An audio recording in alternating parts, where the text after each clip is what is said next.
galera, saudade da gente? Estamos de volta aqui com RMH, eu e meu irmão querido Ricardo Batalha. Beleza, Carlinhos? Irmão de anos e anos e anos e anos, parceiro da música e da vida, né? Quantos anos já, né, irmão? Muito. Muito. E hoje... Passei lá no Animal Records. Passou no Animal depois de um puta de um tempo e apareceu lá, tô aqui! Eu falei, nossa, não acredito, Batalha tá aqui hoje. Que legal. Feliz 2020 para todo mundo, que esse ano seja um ano muito legal, muita saúde, muita realização e muito rock, metal, hard rock e aquilo que a gente mais ama, né? Você sabe que eu estava escrevendo uma coluna para Road Crew e tem o lance do calendário gregoriano, negócio de começar o ano no 0 ou no 1, só que no nosso meio, toda vez que tem número cheio, acontece muita coisa. Tipo 70 a estreia do Black Sabbath, 80 a estreia do Iron Maiden, do Angel Witch, 70 também do UFO.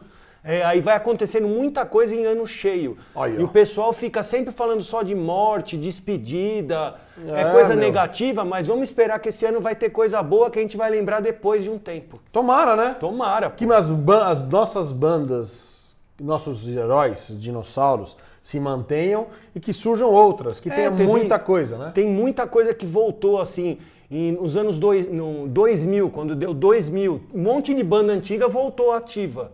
Verdade. E aí, cara, tipo assim, você vai vendo o ano cheio, acontece um monte de coisa. Vamos ver se esse ano vai rolar coisa legal. Tomara, né? Porque ficar todo mundo negativo, todo mundo vai embora, vai parar, não é pra ser tão negativo. Galera, vamos deixar de se desinteressar pelas coisas, vamos nos mesmo. interessar. Tá cheio de banda nova, a gente fala aqui pra vocês direto.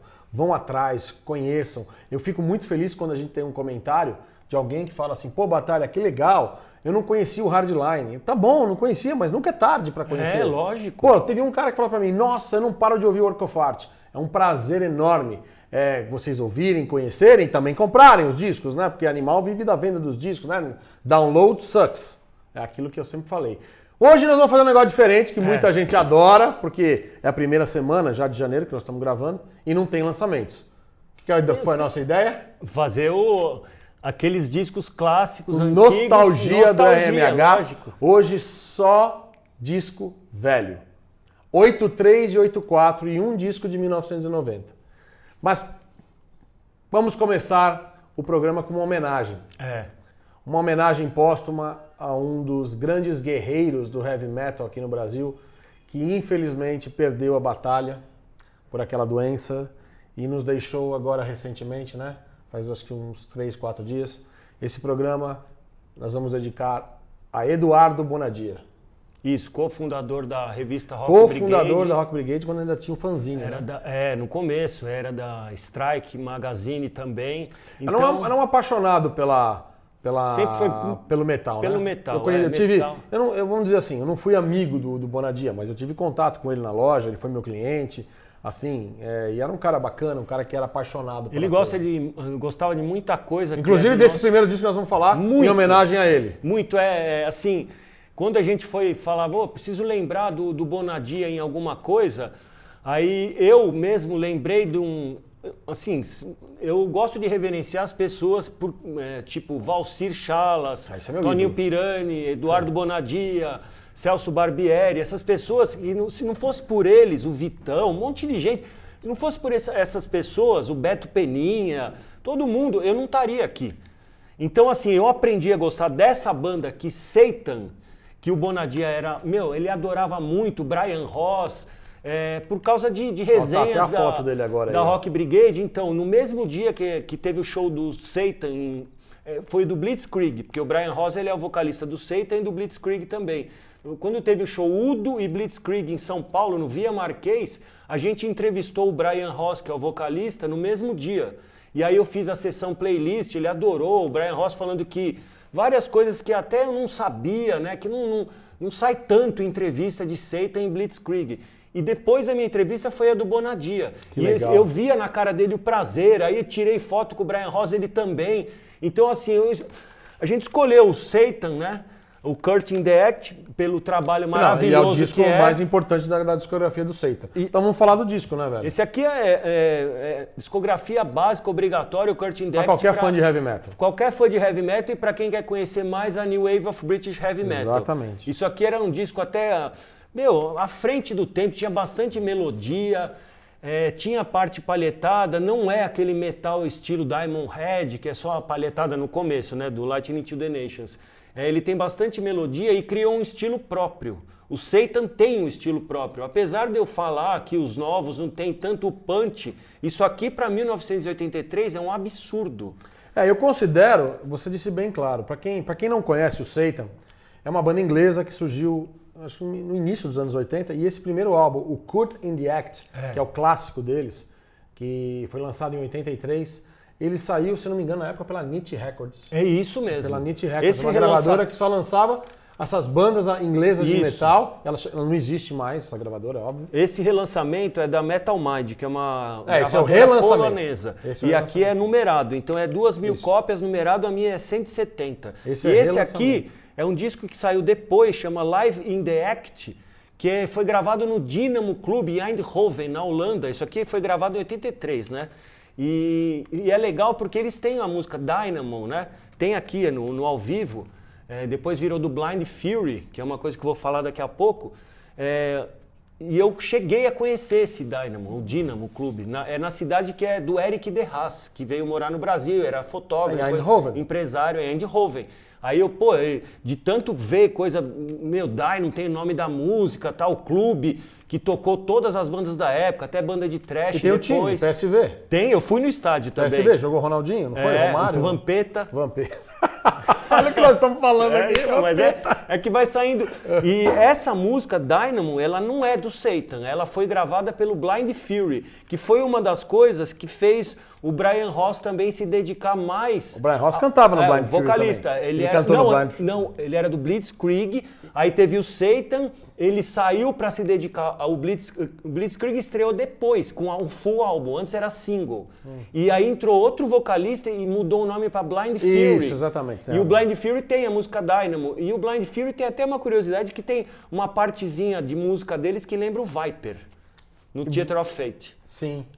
Para quem não conhece Satan, dá uma ouvida. Se você gosta de Diamond Head, se você gosta de Angel Witch, se você gosta do início do Iron Maiden, se você gosta de... Halloween, sabe uma coisa que eu vou falar? Uma pegada, Blind Guardian regravou uma música do Satan, desse álbum aqui. É uma obra, assim, necessária se você gosta de heavy metal tradicional.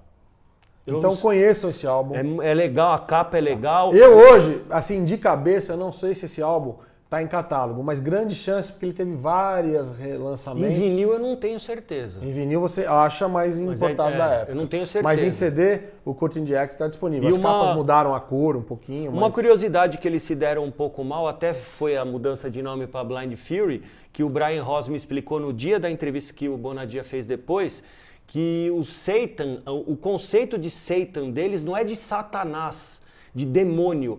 Satan para ele é todas as coisas ruins do mundo. E ele é um cara que ele é fanático por filme de terror, igual King Diamond, por exemplo. Então o Satan dele, o conceito, é de todas as coisas ruins que acontecem no mundo. Entendi. Não é de Satanás, aquela figura, sabe?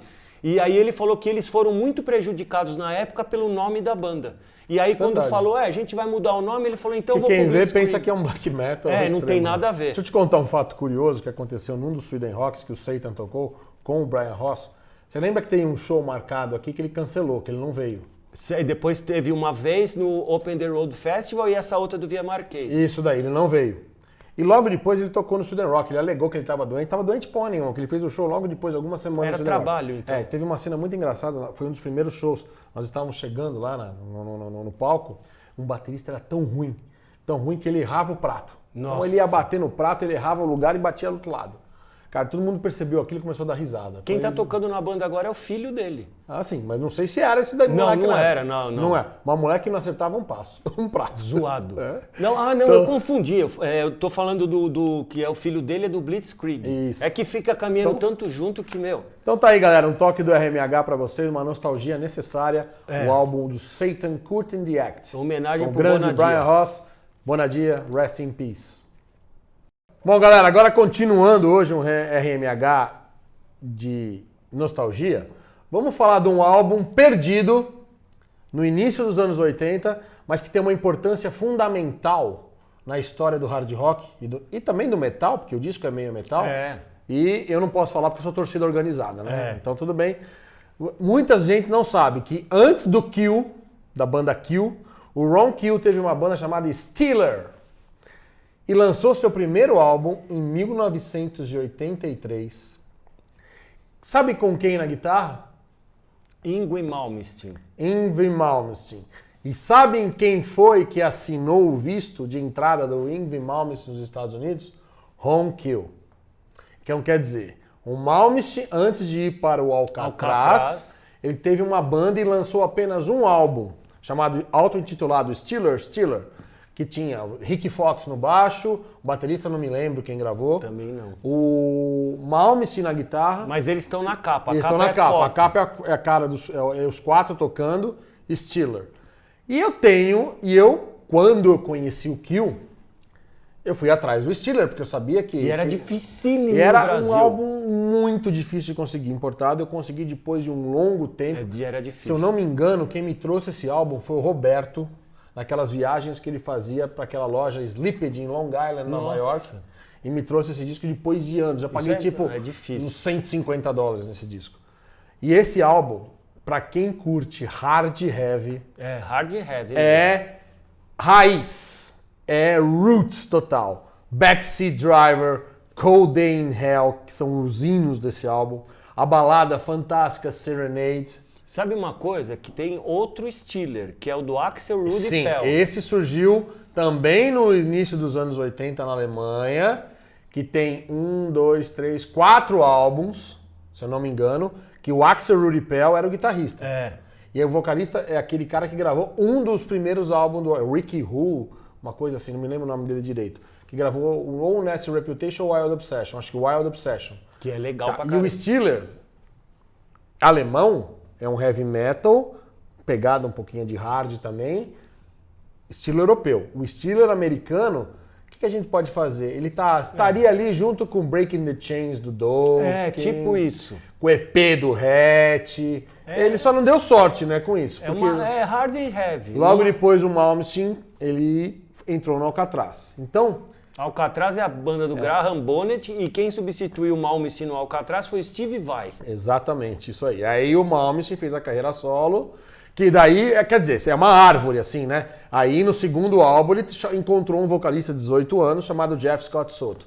E daí começa a ver as coisas. E o Kill teve a carreira solo dele. E o dele. Kill lançou o primeiro álbum do Kill, Lay Down the Law. Se eu não me engano, o Lay Down the Law, Batalha, é no mesmo ano que saiu o Steeler. E eu prefiro o Steeler. E eu prefiro o Steeler que o Lay Down the Law como álbum. Eu também. E recentemente, ano passado, não sei se foi ano passado ou ano retrasado, o Kill fez um Kill Fest e trouxe o Steeler de volta.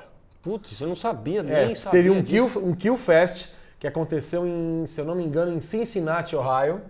Foi ano passado, exatamente em 2019. Teve Steeler, teve Kill, teve Ron Kill Band. E o Steeler veio com a formação original, sem o Malmsteen, óbvio. Quem tocou guitarra foi o Mitch Perry. Pô, o Malmsteen não ia cobrar uma grana. Não, ele é capaz de mandar o Kill ficar de lado e ele ficar solando lá na frente. Todas as músicas. Então, galera, pra quem não conhece, eu tenho no Animal esse CD do Steeler. Ele existe ainda em catálogo. Então, confiram o som dessa banda. Guarda, que nem o meu irmão Batalha falou, não é o Steeler do Axel de Pell alemão, é o Steeler americano. E ó, o Carlinhos é torcedor, mas eu assino embaixo, esse disco é legal pra Kill, caramba. Tá tudo bom, tudo bom. Abraço, Metal Cowboy. Então agora, confiram, falando sério, puta disco. Então agora nós vamos pra Alemanha, 1983. Muita gente naquela época falava que a Alemanha era o país do heavy metal, que tinha ganho da Inglaterra. Porque tinha Accept, Scorpions, que mais vinha? UFO. Aí depois, UFO? Não, UFO não, desculpa, UFO é inglês. Mas tudo bem. UFO é inglês, falei besteira. O Halloween já estava no... O Halloween estava começando e veio essa banda, que quando eu peguei o disco, na época, você podia comparar com o Walls of Jericho e com o EP do Halloween, mas eu achava muito mais legal, porque ela tinha uma pegada Judas Priest foda. A pegada Judas Priest já começa pelo nome da banda. Running Wild, Gates to Purgatory, um clássico do heavy metal. Heavy metal, né? É heavy metal. Heavy metal. clássico. Victim of State's Power. Abre o álbum. Aquilo é um caminhão desgovernado passando em cima de você. Tem as porradas. Adrian SOS. Adrian Son of Son Satan. of Satan, Era Adrian SOS. Uma puta do porrada. Prisoners of All Time. Isso é clássico, né? Agora eu vou falar, uma das que eu mais gosto do disco, Black Demon. Essa é ótima. Essa é uma das heavy metal mais cadenciados, com uma letra e com um vocalista rasgando de forma limpa uma música, cara. Eu amo Running Wild. Pra mim, Rolf Kasparek, Rolf Kasparek, dizem hoje que é Capitão Kasparek, né? Agora é. Que a partir do álbum do Running Wild, ele trouxe a temática de piratas, né? E aí virou Capitão Kasparek. Mas ele o Under Jolly Roger começou. Rolf Kasparek. Eu acho que, Batalha, se eu não me engano, foi esse álbum, o Brandon Exile, que teve a formação... Depois virou a zona, né? Aí foi mudando muito. Mas esse primeiro era uma banda mesmo. Teve até outros integrantes no comecinho, mas esse é uma banda mesmo. Que tinha outro nome, Granite Heart, né, antes. Mas esse álbum é uma banda mesmo, né? Dizem que o nosso grande Rock'n'Rolf é um cara complicado, né? Esse papo aí, eu queria até deixar gravado isso, que esse papo que não viaja de avião, eu cheguei a entrevistar o Rolf para Road Crew e perguntei isso. Eu falei, você nunca veio para o Brasil porque você tem medo de viajar de avião, que é a polêmica mais difundida no Brasil. Isso, Todo mundo adora Running Wild e fala, coitado. Nunca veio pro Brasil. Só que ele excursionou com Motley Crue nos Estados Unidos, ele falou que não tem nada a ver isso. Ele falou, por que eu ia preferir andar de trem, de carro, Não, mas espera um pouquinho. Rápido. Vamos falar assim, vai. Você escutou o lado dele. Mas eu escutei o lado dos promotores aqui. Eu tenho gravado em fita. Muito promotor no meio dos anos final dos anos 90 tentou trazer o Running Wild e nunca consegue. Ninguém consegue. O que quer dizer? Ele pede $5 milhões? Não. E você sabe que existe algumas histórias do Running Wild de que ele não paga os músicos que tocam com ele. Então por que o Running Wild é difícil fazer uma turnê? Porque os músicos entram na justiça e embargam a bilheteria. Porque ele não deixou de pagar. Ele deixou de pagar. Tem até polêmica falando que um tal de... Acho que Sasso, Rafael Sasso era bateria eletrônica nos discos mais recentes. Então. Complicado. Ele é um enigma, né? Era uma banda até certo ponto sem disco ruim. Agora tem ruim. Tem discos mais fracos. Nossa o meu preferido do Running Wild é o Gates to Purgatory. O meu também. E sem dúvida nenhuma, Port Royal. Under Jolly Roger, Port Royal, Death for Glory. Death for Glory adoro. Brandon Exile. O Brandon Exile eu vou te falar. Puta, a gente começou a falar do Gates, já estamos no Brandon. Fight the oppression. Eu acho que deu uma caidinha, mas depois ele levantou de novo. O gráfico... Cara, olha... Os 6 primeiros álbuns do Running Wild. Pode pegar. Se você gosta de heavy metal, você tem que ter, cara. Não importa tem cara se é que CD, fala speed, power metal, mas é heavy. O verdadeiro power metal nós vamos falar daqui a pouquinho. Esse álbum do Running Wild é uma obra-prima do heavy metal. Tem que ter. Concorda? Tem que ter, concordo. A gente concordando. Ó, eu adoro a capa também, que aquela capa é artesanal. Se vocês procurarem no YouTube... vão achar como foi feito. Era um amigo dos caras que andava muito junto com ele. Os caras... Torneiro mecânico? Fazendo isso em geladeira. Nossa, é legal pra caramba a história. Eu fiz o background na Road Crew do Running Wild. Acho que tem foto disso lá. Mas o Gates to Purgatory é indispensável, né? Pra quem gosta de heavy metal, é impossível não ter. É impossível não ter. Confiram aí. Fala, galera. Eu sou o Vini Cola, baixista da banda inglesa Inglorious. E vocês estão assistindo o RMH, esse programa genial do meu brother Carlão. Grande Vini Cola! Valeu pelo vídeo que você mandou pra gente, esse special shout-out ao RMH. Pra quem não conhece o Vini, ele é um músico, um baixista brasileiro que tocava na noite e ele se mudou pra Londres, né? E já tá em Londres há um bom tempo. E hoje, muita gente não sabe, ele é o baixista daquela banda de hard rock, o Inglorious, que tem um vocalista chamado Nathan James, que canta demais. E ele que mandou pra gente era aquele que tinha até desistido da música, tava dirigindo carro, táxi, alguma coisa assim. Não sei dessa história dele. Eu ouvi falar dele. dessa história. Do Vini? É. Bom, depois o Vini confirma pra gente. O Vini, você vai ter que confirmar essa história de que você tava dirigindo táxi. Eu vi apenas um show do Vini com o Inglorious, que foi ano passado no Frontiers Acústico, né? E ele sentou, cara maravilhoso, sensacional. E, Vini, todo sucesso pra você. E vamos esperar o novo do Inglorious agora. E um grande abraço ao Nathan James, meu amigão, canta pra caramba. Agora vamos falar, né, velho, de na minha opinião, o primeiro álbum de power metal da história. O álbum se chama-se Heavy Metal Maniac, de uma banda canadense chamada Exciter. Isso é power metal, na minha opinião. Ou pra você, power metal é Rhapsody. Não, aí já é outra linha, né? Pra mim, Rhapsody é metal melódico, lá. Power metal é o dia que eu botei esse disco, que eu escutei a primeira vez na minha vida, na loja do Pepe, Metal Rock, no início dos anos 80. E eu escutei Stand Up and Fight! Você sabe que todo mundo fala da gravação, né? Que é tosca. É tosca, mas é um tosco excelente. Eu não queria que fosse gravado agora. É um tosco que, que álbum, cara, que álbum. A música título Heavy Metal Maniac. Não para, é uma sonoridade, é uma intensidade. E é um trio que é o Dan Biller, né? Que é o baterista e vocalista. E outra, a gente falou do Ronnie Alan Wild, Johnson no baixo e John Rich na guitarra. O nome Exciter é por causa da primeira música do Stained Class do Judas Priest, Exciter. E pode ser também... Bom, se você viu quantas bandas tem com o Judas Priest, nossa, você vai falar um monte. Tyrant, Running Wild, Exciter... E fora a influência, fora as influências, né? Então, voltando a falar do Exciter. Cara, eu conheci o Power Metal no Heavy Metal Maniac. Na minha opinião, isto é Power Metal, que em seguida veio Violence and Force. Eu entrevistei o Dan Biller uma vez, lá no Central Panelaço, do João Gordo, quando eles tocaram aqui com o Sacred Reich. Sim, eu fui nesse show, Matias, que foi sensacional. E também vi o Biller no solo no Carioca, eu vi com o Venom no Corinthians. Quando o Biller veio com a banda Biller, ele foi na loja.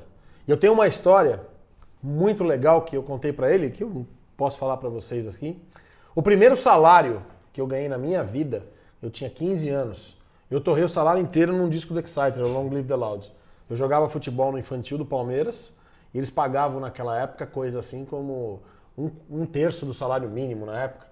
Eu me lembro que eu fui com uma prima minha, nós já falamos dessa loja aqui, na Gramofone aqui na Juscelino. Nossa, eu lembro. E eu vi lá o Exciter Long Live the Loud da Combat Records e eu comprei aquele disco e gastei todo o meu salário ali. Comprei nos Estados Unidos. Exciter. Os 4 primeiros álbuns do Exciter. Nós estamos falando hoje aqui do Heavy Metal Maniac, mas tem o Violence and Force, o Long Live the Loud e o Unveiling the Wicked. Não tenho nada de coisa ruim pra falar desses discos. Pra mim, a banda que criou o Power Metal. Era um power trio, onde o baterista... Procurem no YouTube, pra quem não conhece, Dan Biller. Ele tinha um cabelo gigante, ele cantava com o microfone preso na cabeça aqui. É muito... E quem não sabe, o Exciter foi uma das primeiras bandas de heavy metal a pisar em São Paulo, em 1986. Com o Venom no Corinthians. Com o Venom e o Vulcano no Corinthians. Nesse show, a gente não tinha as informações, né? Era a turnê do Unveiling the Wicked. A gente nem sabe. E o Valsir vendia ingresso e trazia os discos pra gente. Só veio naquele show o Alan Johnson. John Rich não tava na banda. Não tava mais. E veio 2 guitarristas, que eu me lembro o nome de um, do outro eu não me lembro. Era Brian McPhee. Brian McPhee. O outro eu não me lembro o nome dele. Aí depois o disco que veio depois eu não sou muito fã, não. Porque o Exciter, né? Aí depois mudou o vocalista, aí o Dan Biller saiu, entrou outros caras. Virou meio hatch, virou uma Kombi também. Virou uma Kombi. Então, galera, pra quem gosta... Só que assim, a gente falou do Running Wild, olha depois, você viu a capa do Running Wild? Olha a capa do Exciter. O que a gente falou, isso transpira metal só de olhar a capa. Exatamente, era aqueles como é que é o Marshall nome? A faca. Os braceletes de rebite. Cara, e quem teve o prazer de ver o Exciter com essa formação original nesse show com o Sacred Reich, você podia sentir You Under Attack. Tem música mais foda que Under Attack. Você falou do Power Metal, tem coisa que ele fala que é Speed, né? Speed Metal. E tanto que ele explica que o primeiro Speed Metal que ele ouviu foi a Exciter do Judas. Só que esses termos são um pouco confusos. Você quer ver uma música pra mim? Só que ele fala que todo disco tem que ter uma música cadenciada, mais paradona. Ia falar agora, você tirou da minha boca, cara. Olha, aqui mesmo que... Pounding Metal. Pounding Metal, isso aí, porra. Pounding Metal é... Do Violence and Force, Pounding Metal. Isso é Power Metal. A gente tá falando do Heavy Metal Manic, mas pode pegar os 4 primeiros. Pode, os 4 primeiros que tem que ter. Confira aí o Exciter Heavy Metal Maniac, 1983, banda canadense. Chegou a hora de hoje, no Nostalgia, nós falarmos, pra mim, o melhor disco de thrash metal já lançado nesse planeta em todos os tempos. A banda vem do San Francisco Bay Area. California. É o único álbum aqui que está em 1990. Para mim, uma obra-prima. Está entre os 5 discos que eu levaria para uma ilha. Death Angel Act 3. Eu adoro esse disco e eu atesto que ele sempre falou isso. Sempre falei. Quando eu conheci esse álbum, aquilo mudou minha vida de uma certa forma, que eu vi que o thrash metal poderia ter criatividade, como sempre teve uma criatividade no thrash metal americano. Eu amo o thrash metal americano. Eu também. Mas o Act 3, ele conseguiu trazer a melodia pro thrash metal. E você sabe que ele tem toques. Quem for estudar bem esse disco, ele tem toque de Black Sabbath, Led Zeppelin, Anthrax, Overkill, Steely Dan, Mordred, tem coisa que lembra Mordred. Funk, o cara falou assim, essa banda tem uma pegada de baixista, funk. Tem uma música, Eu sei, aquela... Discontinued, desse álbum, que tem uma hora que você para, ela parece que você fica assim, tu fala, meu, que é isso, cara? De repente entra a guitarra daquele insano, porque esse cara é um insano, ele tá acima de qualquer coisa. Pra mim, o melhor guitarrista de thrash metal da história, Rob Cavestany. E olha, eu adoro o Gary Holt, eu amo o Alex Koenig, mas Rob Cavestany, ele tem uma palhetada, ele tem uma criatividade que eu nunca vi igual. E concorda, é um cara velho? mega gente fina. E eu já entrevistei ele, acho que 2 vezes. Sabe qual o disco que ele mais exalta como obra-prima do thrash metal? Qual? Kill 'Em All do Metallica. Ah, sim, é uma obra-prima. Que eles pelo têm amor de Deus. ligação total, inclusive de gravação de demo, que o Kirk Hammett ajudou no começo, o Death Angel. Que o Metallica e o Death Angel eram na mesma cidade. Metallica, Death Angel, Forbidden, Violence, Exodus, Testament, todos. O thrash metal surgiu na Califórnia, em Berkeley, Bay Area, São Francisco. Oakland, é onde eles moravam todos. E eles são todos amigos, né? Não, e o Death Angel, quando veio pro Brasil, que as pessoas começaram a falar, aqueles moleque filipino, porque eles são descendentes. São descendentes. 3 são descendentes São de 3. filipinos, né? Então tinha aquele jeito, meio de moleque assim, era diferente, não era aquele visual carregado de trash. Era aquela coisa meio skatista, né? É, o deles era e depois, diferente. Pra quem, bom, eu vou falar daqui a pouquinho, mas ele falou uma verdade. Os caras eram assim, não, os japinha do Death Angel, não, eles eram filipinos.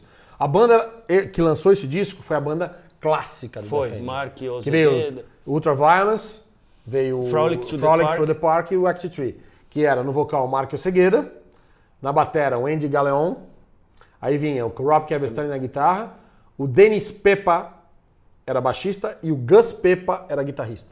Se eu não me engano, acho que era Gus Pepa guitarrista e Dennis Pepa baixista. Então tinham 3 filipinos na banda. E o Mark tinha um vocal bem assim.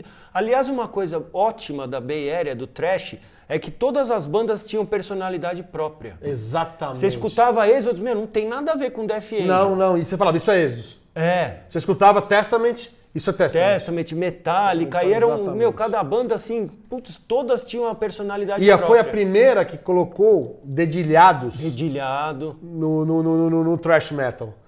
A música chama A Room with a View. Que começa com dedilhado. Com dedilhado. Começa o álbum com Seemingly Endless Time. Stop! E tem, pra mim, a melhor música do álbum, que chama-se The Organization, que Virou uma banda depois. virou a banda do Rob Cavestany depois do Death Angel, sem o Mark Ozegeda. Eram os 4 caras fazendo The Organization, que pra mim lançou, pra quem não conhece esse álbum, procure, é fora de catálogo. Tem 2 álbuns. O primeiro álbum do The Organization é uma obra-prima. Isso, quem adora The Organization, vou mandar um abraço, Leandro Nogueira Cop, da Road Puta, Crew. Leandro, tem uma Ele música do The adora. Organization que é uma das melhores músicas da minha vida, chama Wonder. Cara, esse álbum é uma obra-prima e se você gosta de thrash metal, você tem que ter ele. E o Death Angel lançou álbum Não, ano Death Angel, passado. fantástico. Fantástico o álbum da Death Angel. Não entrou na lista nossa, que A tal, gente às mas vezes esquece, né? E assim, é muito legal muita também. coisa. Confiram essa obra-prima chamada Act 3. Não acho que ninguém vai conseguir fazer um álbum tão legal. E ele de adora thrash também, metal. porque o Death Angel gravou um cover do Kiss. Também tem Cold Gin. Cold Gin, né? É isso aí. Agora, para encerrar, antes da gente encerrar a batalha, vamos prever os destaques que nos espera para 2020, né? O que você acha que vai ter aí de coisa boa? Eu já de cara agora, eu já indico 2 bandas que vai shock the people. Aquela que tem o... Dirty Shirley Eu sabia. Dirty Shirley e Black Swan.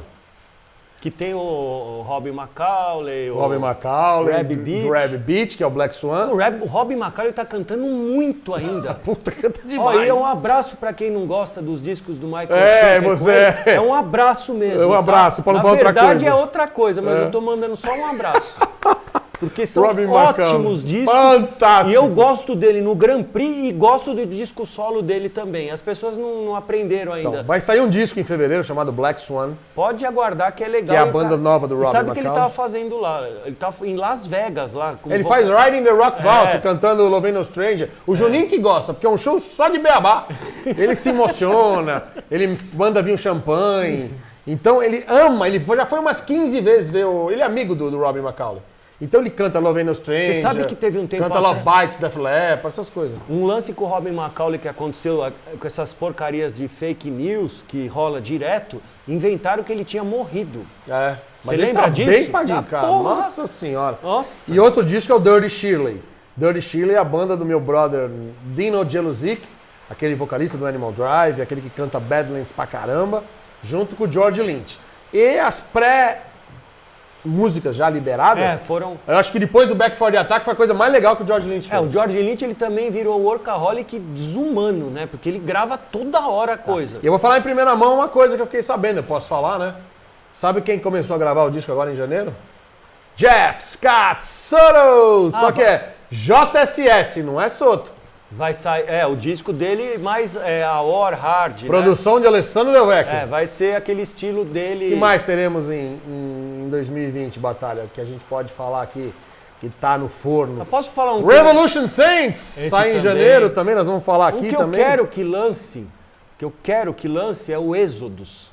Esse tá na hora de lançar um disco novo. Porque agora o Gary Holt pode, né? Agora o Gary Holt pode. Mas sabe qual é o que eu acho, velho? Que a gente conversa com alguns artistas assim, que a gente tira uma ideia e pergunta, né? Os caras estão totalmente broxados para entrarem no estúdio, fazerem música e lançar um disco. Porque, infelizmente, isso daí nós vamos entrar naquela coisa que eu bato, né? Porque o Carlão é dono de uma loja de disco, ele defende a loja dele. É óbvio que eu vou defender a música física. É que hoje o cara perde tempo em fazer música, em produzir, em fazer arranjo. É um investimento que não tem Pro cara ficar retorno, ganhando centavos no Spotify, ele fala, não vou tem um fazer isso, retorno dane-se. certo. Que nem o Mas- Exos, deixa eu tocar Toxic Waltz lá que eu ganho a mesma coisa. Então, mas eu acho que vai sair sim. E outra, a gente Tomara, tem que né? esperar que tenha muita coisa em 2020, que vai ter. Ozzy lançou uma música agora, Into the Graveyard, sensacional, clipe outro fantástico. que entrou agora, que teve aquele site falando que ele tava no Tava leito mal, de é, morte. meu. Porra, Eu peço muita energia para meus ídolos, cara, que eles precisam ficar mais um tempo aqui. Precisam. Que eles precisam fazer uma horinha extra, todos eles. né? lógico. Infelizmente o Kiss não tem, acho que, previsão nenhuma de lançar um disco novo. Motley também não acredito. O Motley a Poison gente também conversou não. aqui, teve as músicas novas por causa É. do The Dirt. Aí já valeu alguma coisa. Mas a gente vai procurar sempre aqueles lançamentos e tudo aquilo que sair. Tem nós coisa vamos que botar, acabou né? de sair, que eu já peguei. Ah, o vai ter- Envio novo. Agora em janeiro, Sons of Apollo. Tem coisa assim que já saiu. Já é. É porque a gente não recebeu ainda, né? Agora. Eu peguei no meu e-mail lá que as gravadoras mandam, já tem um. Eu não acreditei. Isso é até, dia 31 de dezembro, chegou 10 lançamentos no meu e-mail. Pode ter sido. 31 de mas, dezembro. são as coisas que vêm para a semana de primeira Não, semana de pra janeiro. depois, não é que era verdade. coisa de 2019. E a gente promete que a gente vai falar de tudo. Inclusive teve um disco que a gente não comentou. Não dá pra. A gente tenta falar no programa dos lançamentos sobre um estilo diferente do outro. Para que tenha uma entrada em todas as vertentes, né, Batalha? Porque nós vamos falar. Quase Porque todas. nós não somos um programa de hard rock, apesar que eu e ele adoramos. Nós não somos um programa de metal, que eu e ele adoramos. Nós somos um programa de tudo que vem no RMH. É isso mesmo. Entendeu? E nós vamos falar de black metal aqui sim, hein? Claro. Prometo pra vocês. Primeiro lançamento legal de black metal, nós vamos falar. Agora vamos pro último. O headliner, né? O último que é o primeiro da banda e que é o mais legal. Você que chegou eu a comprar alguma Roll? aprovado pela pela Roll. Com adesivo e tudo. A Roll foi uma revista que foi lançada no início dos anos 80 aqui no Brasil. Como era o nome daquela... Nossa, a editora era do Rio de Janeiro. Era uma editora do Rio de Janeiro. Aí eu sei que foi assim, tinha a Metal, Lançou a Roll e a Metal. a Roll era coisa um pouco mais leve. Mais hard rock, mais leve, assim, falava de Simple Minds. Duran Duran, Police e umas coisas... E esse disco veio com um selo, assim, aprovado pela Roll. Só que você olhava a capa e falava assim, Isso é hard, hein, meu? Isso aqui deve ser legal. Quem trabalhou na Roll foi Antônio Carlos Monteiro, que é da Road Crew. Tonhão? E na Metal Tonão? também. É. Grande abraço pro Tonão. Nós vamos falar Ele agora ia achar uma desse disco. Ah, sim, ele gostava de The Who, gostava de... Gosta de Amboy Dukes, eu conheço ele. Mas ele manja muito, né? muito. Eu também gosto dessas bandas, Tonão, óbvio. Nós vamos falar do primeiro álbum do Treat, banda sueca, lançado em 1984, Scratch and Bite. Quando eu peguei aquilo, que a gente comprava nos anos 80, o disco pela capa. Quem que é Treat? Ninguém sabia o que era aquilo.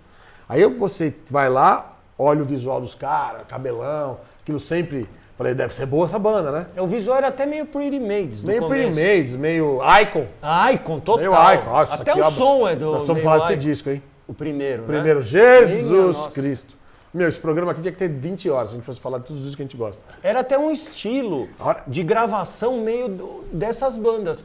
Icon, Treat, Kill, Black and Blue. Até o primeiro do Wasp, Black and Blue. Era um estilo. Quiet Riot, o Kick Axe. Que é isso? O Kick Axe que tinha um estilo de gravação de batera. Exatamente. Putz, meu. É muita coisa. Spencer Proofer. Cara, quando a gente botava na vitrola, a primeira música, Changes, e que você ouvia Everybody Wanna Be Somebody. Eu escuto você falava, direto. Que é isso? Que banda é essa? Aí depois vem Scratch and Bite. Aí vem We Are One. Não, é bizarro. Hiding. E tem uma música que, meu... todas são boas. Eu também acho. No Room for Strangers. Eu prefiro, por exemplo, o segundo é o que eu menos ouvi, eu acho. E tem a melhor música do Treat pra mim lá. Aí Strike Without a Warning. E a nona música do disco, hein? Cara, esse álbum do Treat é um disco hoje fora de catálogo. Ele saiu inicialmente em vinil aqui no Brasil, foi lançado, depois era difícil encontrar o CD, porque o CD só tinha lançado no Japão. Em 2006, eles relançaram o Scratch and Bite junto com o DVD do Swindon Rock da volta deles, que o Treat ficou muito tempo parado e revoltou em 2006. Aí depois Na eles mesma época, o baixista tocava no Treat e no Therion. E isso, tocava no Treat, Pale, né? Pale, né? Na Nail Pale. Nail, Então, esse álbum, pra quem gosta de hard rock, é uma obra-prima. E eu vou falar uma coisa que, na minha opinião, o Treat deu um puta de um azar, cara. Foi. É muito mais legal que Europe. Eles deram azar. Eles deram azar. Se você pegar as músicas do Treat, são muito mais legais que E a do o Europe. estilo do Só que o Treat, Europe deu ele evoluiu. sorte. O Europe mudou de estilo. Mudou. Ele começou cru até o segundo álbum. Você escuta Stormwind do segundo álbum do Europe, não tem nada a ver com Rock the Night. Nada. Nada a ver com Cherokee. Nada. Mas esse álbum, The Final Countdown, na época, ele entrou nos Estados Unidos. Pegou tudo. Aí o Europe abria a turnê pro Def Leppard, lembra? Na histeria. Não, e aí começou a sair em revista. Visual dos 80 e tal. É. E o Treat ficou naquele mundo sueco, que naquela época não era que nem hoje, que a Suécia hoje é uma floresta. Pra quem não repleta de manja, bandas, né? para quem não manja nada, vai falar que o Treat é lado D. Mas não é tão afastado assim, né? Eu até brinco com meus amigos, né? Uma coisa que eu criei, às vezes eu tenho esses negócios e acredito. Nos 4 fantásticos do hard rock de todos os tempos. Você vai concordar. Sabe quem são? Kiss. Não. 4 fantásticos pra nós, daquele nosso mundo. Ah, tá. Treat, Kill, Icon e Bonfire. O Bonfire, eu gosto de muita coisa, mas agora, ultimamente, Não. só ladeira abaixo. Nós estamos falando de mim até 1988. Tava bom esse quarteto? Tá ótimo. Eu ia num festival assim, fácil. Os 4 fantásticos do hard Mas eu rock. ia fácil num festival desse. É que você fica vendo banda assim, com mais tempo de carreira, fizeram um monte de besteira, meu. Mas esse álbum do Treat, se quem esse tiver a pode oportunidade pegar, de conseguir, obra Tem que ter. prima do hard rock. E é o que você pode ter falou, certeza. quem tinha bronca de hard, olhava a capa, não vou gostar. Não vou e comprar. quem gostava, Comprava olhava, na hora. já falava assim, me dá isso daí que eu vou gostar. Exatamente. Nossa. Então tá aí, pessoal. Primeiro programa do ano, 2020, estamos juntos. Vamos trazer várias entrevistas legais aqui. Já estamos contactando um monte de músico, de personalidades para vir fazer o programa aqui. E pode mandar também, se inscrever no canal, essas coisas e dar sugestões, até pro Nostalgia. Cara, sempre é bom. A gente vai receber toda a crítica e sugestões e vamos falar aqui para vocês. Tá bom? Grande abraço, feliz 2020 para vocês. Feliz 2020. Valeu, galera, pela força e pelo apoio e continuem assistindo aí. Valeu!